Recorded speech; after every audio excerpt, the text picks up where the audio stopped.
Hello dear students, welcome to Nirbhar Academy and your English class also. Today we will discuss short summary of the root note taken. This is third video on this topic, and in the last videos I shared notes, theme, message and important short answer type questions with you.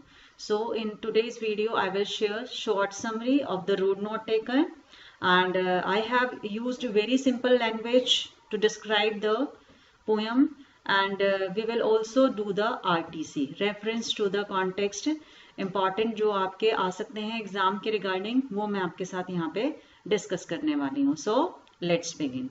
Short summary में हम लिखने वाले हैं कि जो ये complete आपकी जो पोयम है इसमें जो आपका कंटेंट है उसको किस तरीके से डिस्क्राइब किया गया है और एक्चुअल में जो पॉइंट है वो क्या कहना चाहते हैं. So let's begin. Yes, the road not taken, the road not taken. We will use the capital letters in the beginning of the name of the poem. ठीक है, is one of the finest poem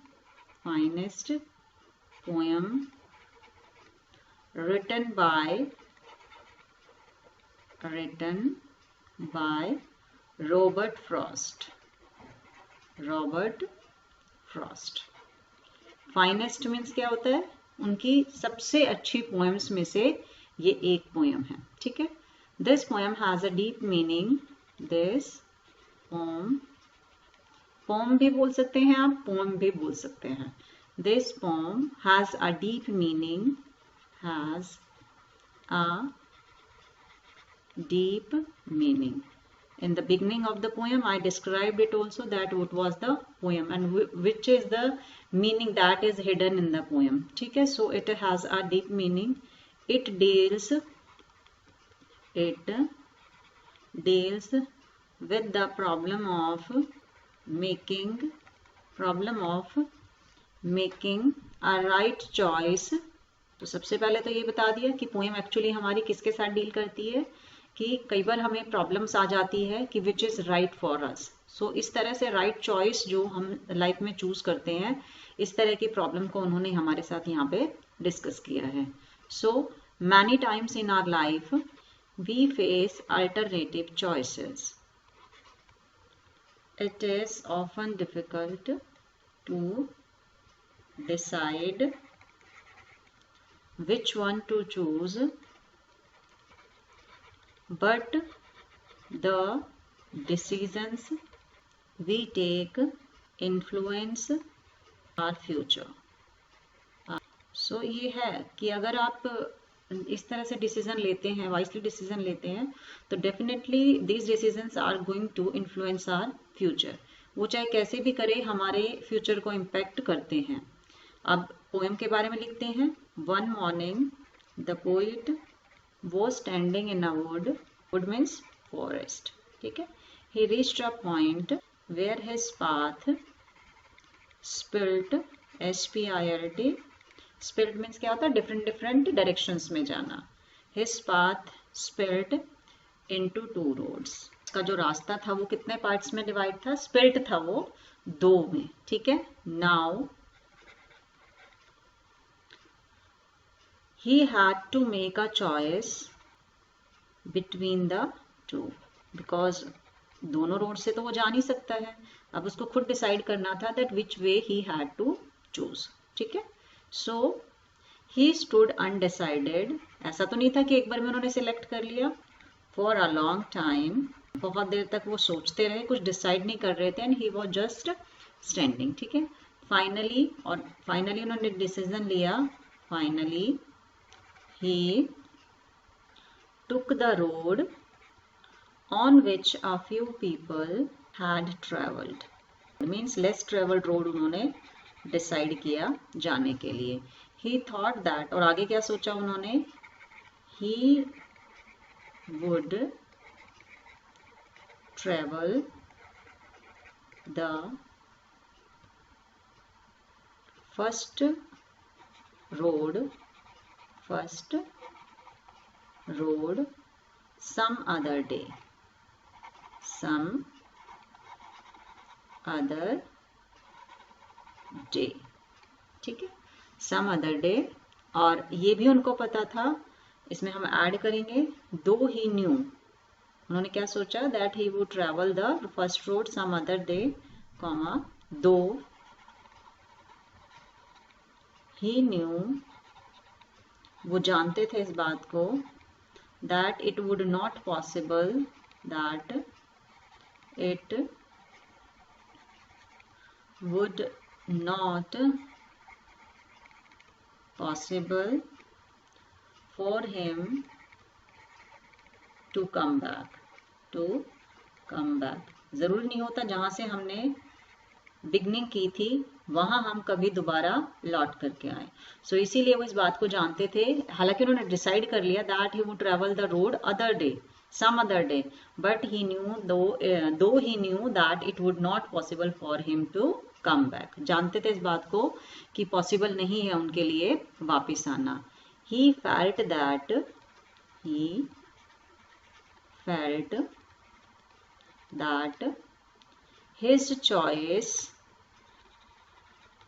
his choice had made the difference in his life, he knew that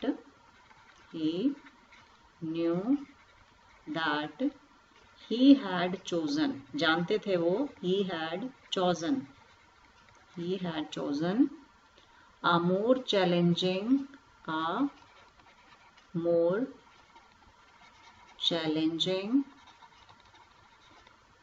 path। Reason क्या था, because the road was not traveled by many peoples, उसकी condition देख करके लग रहा था। So it was just like to take the challenge की तरह लेने के जैसा था, बिकॉज जब वहां से कोई नहीं गया इसका मतलब कुछ ना कुछ तो उसके पीछे बात है। रीजन क्या था, because it was difficult to choose the path kind like this, कि इस तरह के पाथ को शायद चुनना उतना आसान, it was not easy to go through that path, ये एक रीजन हो सकता है। और इसीलिए उनको ये भी पता था कि ये जो पाथ है, ये जिस पे वो चल पड़े हैं, वो बहुत ही ज्यादा चैलेंजिंग होने वाला है। ही थिंक्स दैट और लास्ट में वो क्या सोचते हैं, he thinks that if he had taken the other road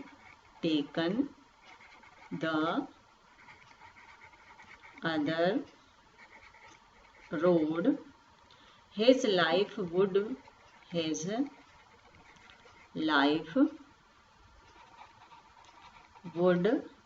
have been different, ठीक है।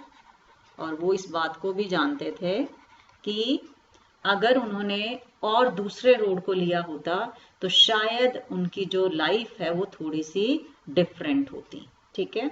उन्होंने जिंदगी में चैलेंजेस लिया, आगे बढ़े वो, और अगर वो चैलेंज को नहीं लेते उसको, जो कि that was frequently used by the travellers, तो उसमें क्या था, उसमें कोई चैलेंज था ही नहीं। जब सभी उस पर जा रहे हैं तो उसमें क्या चैलेंज है, कुछ भी चैलेंज नहीं है। चैलेंज तो तब होता है कि जब हम ये देखते हैं कि इस रोड के ऊपर बहुत सारे लोग गए नहीं, या इस तरह के डिसीजंस लोगों ने नहीं लिए, बिकॉज वो डरते थे चैलेंजेस लेने से, और इसीलिए it was not easy to take that kind of decision. और यही कारण था कि वो ये कहते हैं कि जिस रोड पे या जो डिसीजन मैंने अपनी जिंदगी में नहीं लिया, अगर मैंने वो डिसीजन लिया होता तो शायद आज मेरी जो लाइफ है वो थोड़ी सी डिफरेंट होती। सो it was just a short summary about your poem. आपको बहुत अच्छे से समझ में आया होगा ये देखिए, बिकॉज मैंने आपको इसमें पूरा मीनिंग भी बता दिया है, and what is the poem about वो भी पूरा आपका हो गया है। So now let's begin with the question answers of RTC। अब हम अपने RTC पे आ जाते हैं। सो देखिए, now we have to read the following extracts carefully and answer the questions that follow. अब हमारे सामने RTC आ गए हैं। So now we are having the question. So first of all we will just read out the stanza. जो stanza है हमारी poem का वो हम पढ़ने वाले हैं। Two roads diverged in a yellow wood. I'm sorry, I couldn't travel both. and be one traveler, because he was only one traveler, and how it was possible to travel both the road. So he was feeling very sorry. Long I stood. So he just stood there and decided for a long time and looked down at one as far as I could. जितना दूर देख सकते थे उतना दूर उन्होंने देखा. To where it bent in the undergrowth. So now let's start with the answers. We are having question number 1. Why did the poet feel sorry? Why did the poet feel sorry? So we will write down that there were two roads. First of all, we will write down there were two roads. Two roads. ठीक है. और reason बताएंगे. The poet felt sorry because past में पूछा गया है आपसे. Felt sorry as he could not travel both the roads at the same time. So that's why he was feeling very sorry for not traveling both the road at the same time. ठीक है ना. दोनों roads पे कैसे जाया जा सकता है? नहीं जाया जा सकता है बिल्कुल भी. Now we are having question number 2. What does yellow wood stand for? ठीक है. wood यहाँ पे क्या है बेटा? wood it represent our forest. ठीक है. So इसमें आपको बताना है कि जो येलो वुड यहाँ पे एक फ्रेज आपका लिया गया है उसका मीनिंग क्या है. तो यहाँ पे हम राइट डाउन करेंगे इसको. So as it was autumn season, so first of all we'll write down it was autumn season. It was autumn season. Autumn. ठीक है. autumn नए इसमें साइलेंट हो जाता है आपका. It was autumn season. autumn season में क्या होते हैं? The leaves turned yellow. The leaves turned yellow. And the wood, we will also write down wood, not forest. The wood turned yellowish. The wood turned yellowish due to yellow leaves. Because चारों तरफ जो leaves बिखरे हुए थे, they were of yellow color, they were yellowish. That's why the wood turned yellowish due to the yellow leaves. So that's why it stands for the yellow wood. ठीक है. So it is the meaning of yellow wood. So now we are having the next question, which is what do the roads represent? जो यहाँ पे roads हैं वो किसको represent कर रहे हैं? ऐसा तो नहीं है कि आपको वहाँ पे रोड्स दिख रहे हैं. बिकॉज अगर हम इसको ऊपर से पढ़ते हैं तो हमें क्या लगता है कि जस्ट लाइक अ रोड, एक रोड ही तो है जिसके ऊपर हमें चलना है. But not. यहाँ पे ये सिंबॉलिक है, सिंबॉलिज्म को यूज किया गया है. सो यहाँ पे जो रोड्स हैं वो किसको रिप्रेजेंट करते हैं वो हम राइट डाउन करेंगे. The roads represent the problem of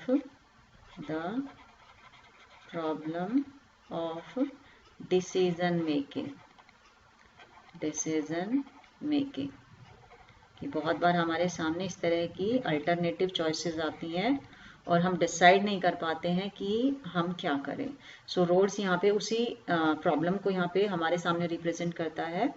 The road represent the problem of decision making. Now we are having the next one, which is what was the poet's plight to choose the road? Plight means क्या होता है? Situation. उनके जो खुद के हालात थे वो कैसे थे जब उनको उस रोड को सिलेक्ट करना था. ठीक है. So now we will write down the answer. Yes. What was the poet's plight to choose the road? Yes. So the answer of the question will be the poet was to decide which road would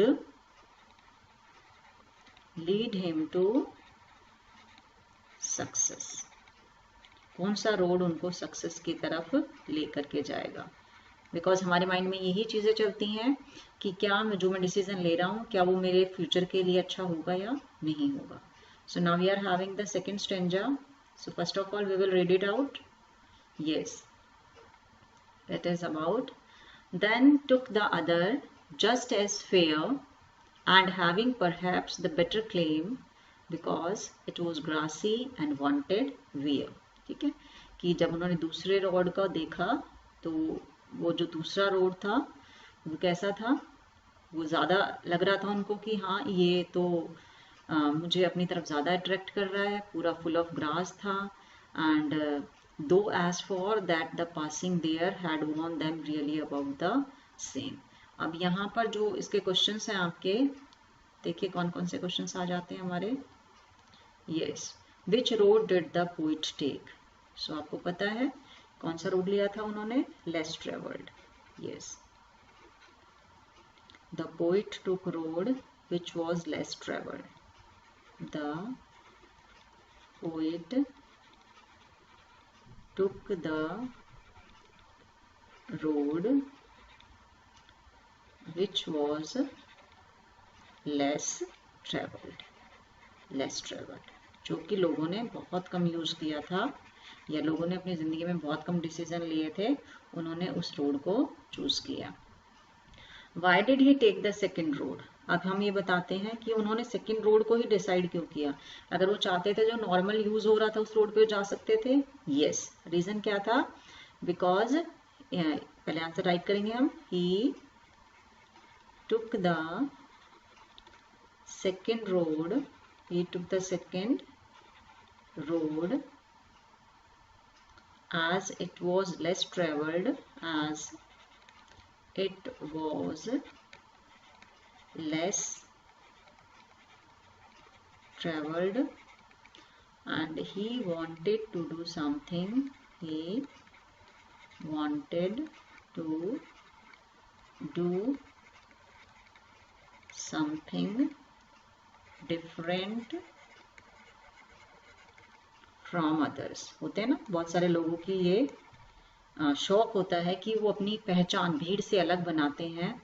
सो उसके लिए उनको challenge लेना पड़ता है, और यहाँ पे poet ने भी वही किया. Because he wanted to do something different from others. अपनी पहचान बनाने के लिए उन्होंने चैलेंज लिया और डिसाइड किया कि मैं इस रोड से जाऊंगा. Yes, what does it imply by because it was grassy and wanted wear. अब ये यहाँ पे जो हमारे सामने एक पोएम के अंदर ये जो लाइन है, फ्रेज है, इसको लिया गया है because it was grassy and wanted where.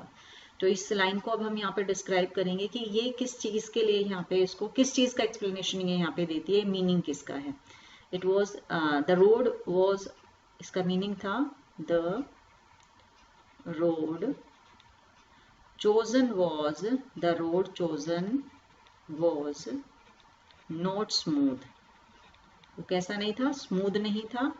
Because क्या रीजन क्या था, because it was less travelled road, that was the reason. ठीक है, and it needs to clear, it needs to clear, it needs to clear it's thorny, THORNY. Yes बेटा, इसमें are silent रहेगा, thorny बोलेंगे इसको, thorny. ठीक है, thorny grass. Thorny means क्या होता है, बुशेस, जस्ट लाइक बुशेस, कांटेदार झाड़ी आप बोल सकते हैं.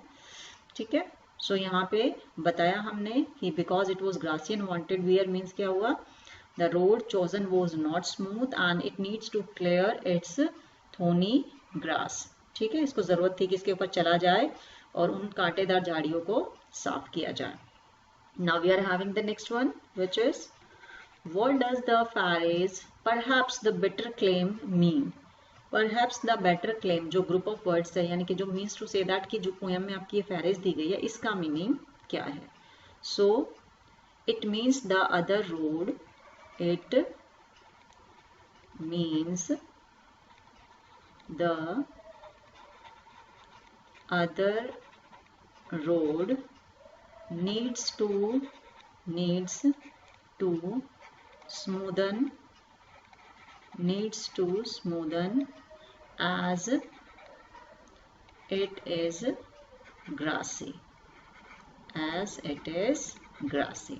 So just have देखिए, हमने यहाँ पे जब does है तो अब इसमें आपको ये ध्यान रखना है कि हाँ, अगर सिंपल आपका प्रेजेंट टेंस में क्वेश्चन पूछा जा रहा है तो then you also need to answer in simple present tense only. It means the other road needs to smoothen.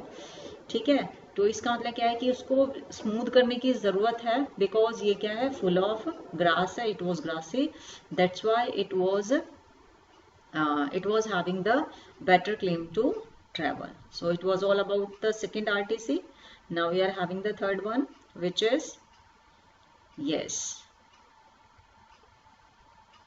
most beautiful stanza of the poem. Yes, and both that morning equally lay in leaves, no step had trodden black.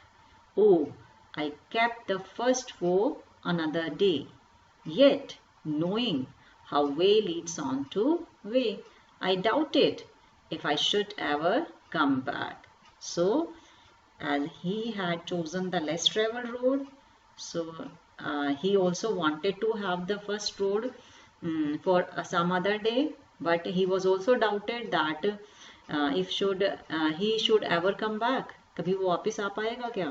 तो it was all about your Senja कि ठीक है मैं इस पे तो जा रहा हूँ, but he wanted to travel the first road also for another day, but it was not possible to come at the some road. So now we are having the question. So what does both stand for in the first line? So now we are having both word. तो यहाँ पे जो both है वो किसको represent कर रहा है, वो अब हम यहाँ पे राइट करेंगे. both in the first line, yes, both in the first line stands for the two roads, which diverged in a yellow wood. तो बोथ का मीन्स क्या गया यहाँ पे, वो दोनों रोड है जो कि उस वुड के अंदर, उस येलो वुड के अंदर डाइवर्ज्ड थे. Now we are having the next one.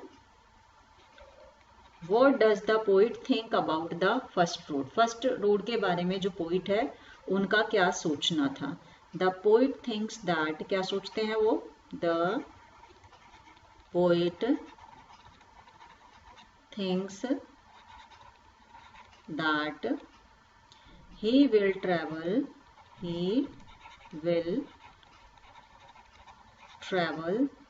the first road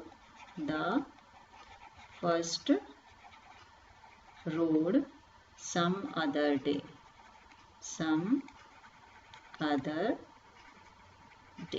So it was all about the first road. ये सोचते हैं कि ठीक है इसको रख लेते हैं अदर डे के लिए, ये उनका सोचना था. Now we are coming on the next question. What was the doubt that the poet had. अभी क्या होता है कि जब हम बेटा समरी कर लेते हैं ना, नोट्स इंपॉर्टेंट कर लेते हैं, so it is not hard to answer all the RTCs because आपने बहुत अच्छे से उनको समझ लिया है. So easily we can answer all the questions. ठीक है ना. तो what was the doubt that the poet had, क्या डाउट था, वो ये था that he should ever come back, क्या वो कभी वापस लौट करके आएंगे. So the poet doubted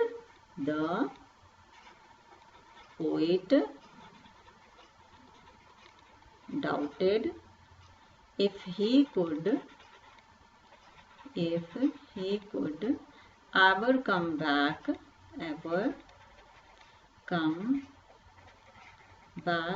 to the same road. ये उनको डाउट था कि क्या वो कभी वापस ऐसा होगा कि उसी सेम रोड पे आ जाएं, क्योंकि जब भी हम जिंदगी में कोई डिसीजन लेते हैं तो जरूरी नहीं है जब हम मुड़ करके वापस उस जगह पे आए या फिर हमें वही चीज मिले एज इट इज. बहुत सारी चीजें जो होती हैं वो चेंज हो जाती हैं.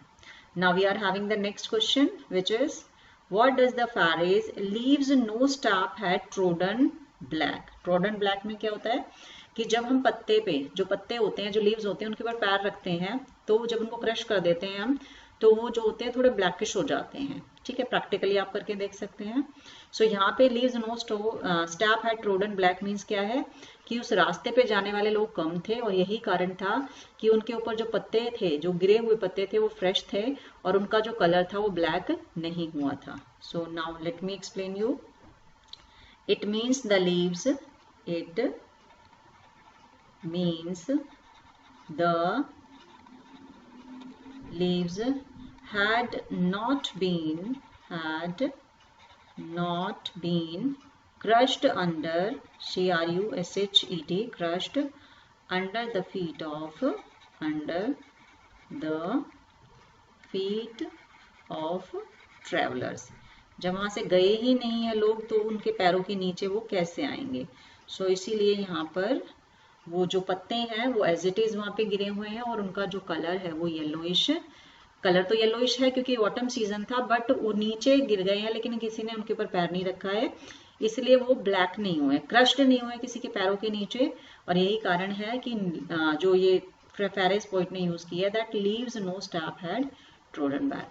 So it was all about your today's video. We discussed short summary and 3 RTCs in this video. And I'm definitely sure that कि अब आपको ये जो पोएम है 3 वीडियोस हमारी इसमें बन चुकी है और आपका जो कोई भी डाउट इस रिगार्डिंग के पोएम के रिगार्डिंग है वो क्लियर हो गया होगा।